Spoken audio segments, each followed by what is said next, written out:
महिलाओं के नेतृत्व को दरकिनार करके सिर्फ नारी को नारा बना करके इस्तेमाल करना चाहते हो। ये भारतीय जनता पार्टी का असली चेहरा। कहाँ थे आप जब बुलंदशहर में आपकी ही पुलिस महिला की इज्जत लूट रही थी? कहाँ थे आप जब लखनऊ में 13 साल की बच्ची जो है उसके साथ सामूहिक बलात्कार? कहाँ थे आप जब गाजियाबाद में 4 साल की बच्ची है उसकी बलात्कार करके हत्या कर दी गई? और आप महिलाओं की बात करते हैं। लखीमपुर खीरी में, उन्नाव में और फतेहपुर में बेटियां बर्बाद हो गई। कहाँ थे आप? ये है आपका झूठा नारी वंदन और नारी अभिनंदन। भारतीय जनता पार्टी की सरकार महिला की सुरक्षा की बात करती, महिला की सुरक्षा के नाम पर जीरो है और जब बड़ी बड़ी बातें करनी होती हैं तो हीरो। राम राज्य का झांसा देके बलि चढ़ाई जाती, सिंदूर कोख और इज्जत नोच जिंदा लाश बनाई जाती हूँ, नकली आरक्षण का धोखा देके शतरंज नचाई जाती हूँ, मैं यूपी की नारी हूँ, हर रोज जलाई जाती। आप इस सदन में जो बैठी महिलाएं, जो उधर बैठी हैं, जो इधर बैठी हैं, आप जब उन्हें एक समान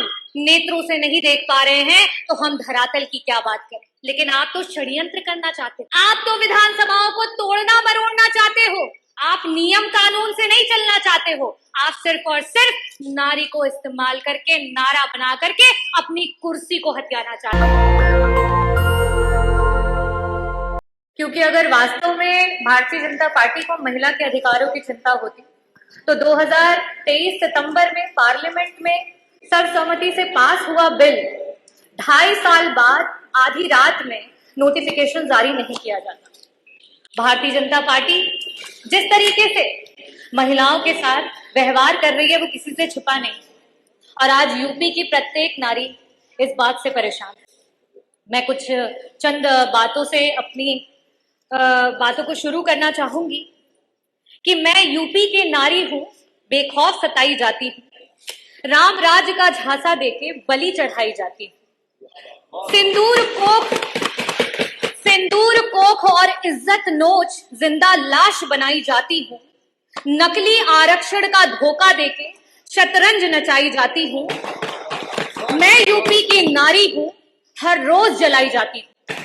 आज भारतीय जनता पार्टी की जो सरकार है, डबल इंजन की सरकार, और खास करके उत्तर प्रदेश की जो सरकार है, उसकी नकारात्मक सोच महिला को कहीं जिंदा जला रही है तो कहीं मार के जला रही है, कहीं घरेलू महिला को जला रही है तो कहीं कामकाजी महिला को जला रही है, और यहाँ तक कि भारतीय जनता पार्टी की खुद की महिला कार्यकर्ता हो, यहाँ तक कि महिला विधायक को भी जला रही है और उनको जलाने के बाद देखने तक नहीं जा रही।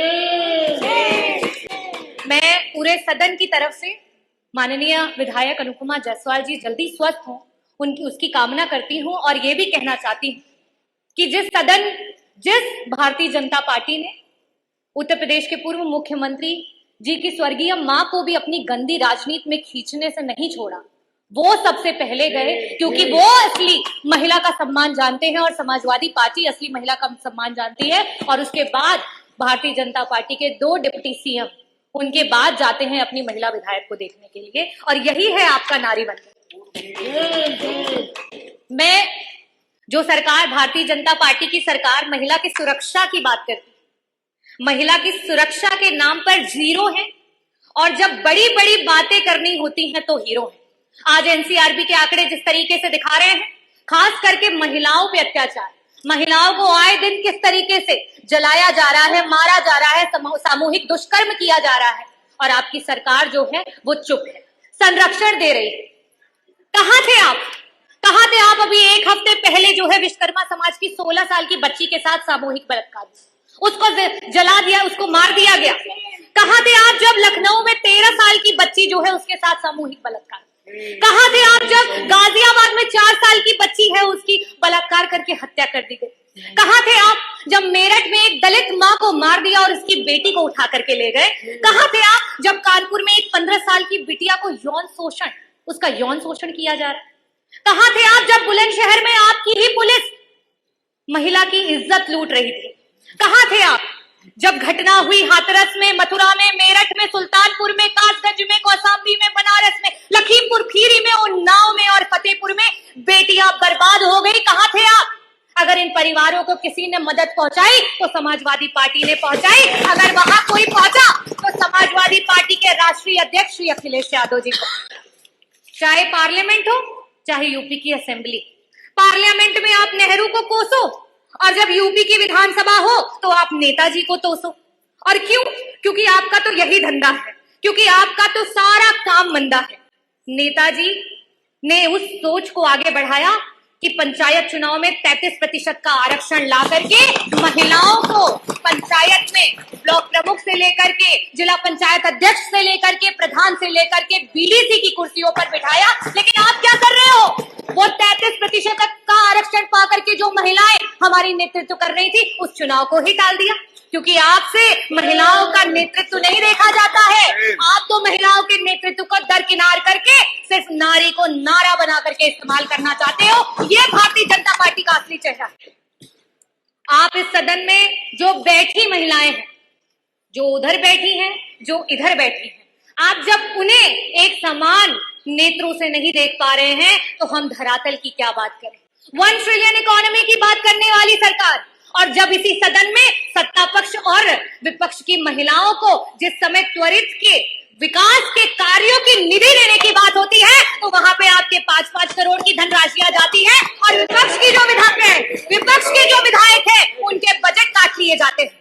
क्या ये उनके विधायक क्षेत्र विधानसभा के क्षेत्रों की आधी आबादी का अपमान नहीं है?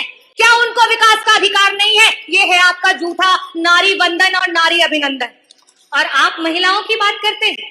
आज रोडों पे आशाएं रो रही हैं, आज रोडों पे समूह की बहनें रो रही हैं, आज रोडों पे आंगनबाड़ी की महिलाएं रो रही हैं, आज हमारी रसोइया रो रही हैं, आज हमारी पंचायत सहायक रो रही हैं, आज महिलाएं जो युवा महिलाएं हैं वो नौकरी का इंतजार करते करते रो रही हैं और आप महिला वंदन की बात करते हैं।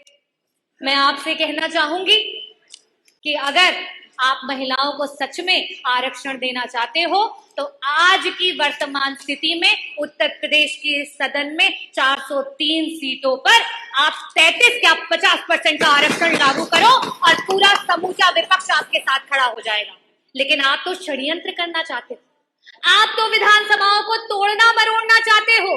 आप 2011 के सेंसस से अभी के आरक्षण को लागू करना चाहते हो। आप नियम कानून से नहीं चलना चाहते हो, आप सिर्फ और सिर्फ नारी को इस्तेमाल करके नारा बना करके अपनी कुर्सी को हथियाना चाहते हो। मैं आखिरी में अधिष्ठाता महोदय सिर्फ यही कहना चाहूंगी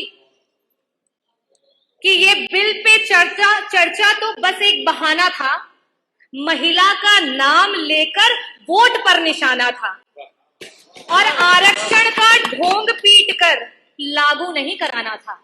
और हम समाजवादी पार्टी के लोग हमेशा से महिलाओं के हितैषी रहे हैं, महिलाओं को आगे बढ़ाने की बात करते हैं, महिलाओं की बराबरी की बात करते हैं। अगर एक दलित महिला और आदिवासी महिला को और अगड़ी महिला को अधिकार है तो एक ओबीसी समाज की महिला को भी अधिकार है, एक अल्पसंख्यक समाज की महिला को भी अधिकार है कि उच्च सदन में जाकर के बैठे। लेकिन आपके षड्यंत्र और मंसूबे और जो भारतीय जनता पार्टी ने करने का प्रयास किया है, माननीय सब अधिष्ठाता महोदय अभी तो 8 मिनट हुए भी नहीं, पूरा कर लेने 7 मिनट अभी अच्छा करिए जल्दी करिए। जो नैरेटिव सेट करने का प्रयास किया है वो नैरेटिव धरातल पर फेल हो गया है और 2027 में पीडीए की जो ए है आधी आबादी वो बढ़ चढ़ करके आपको आईना दिखाएगी और 2027 में समाजवादियों की।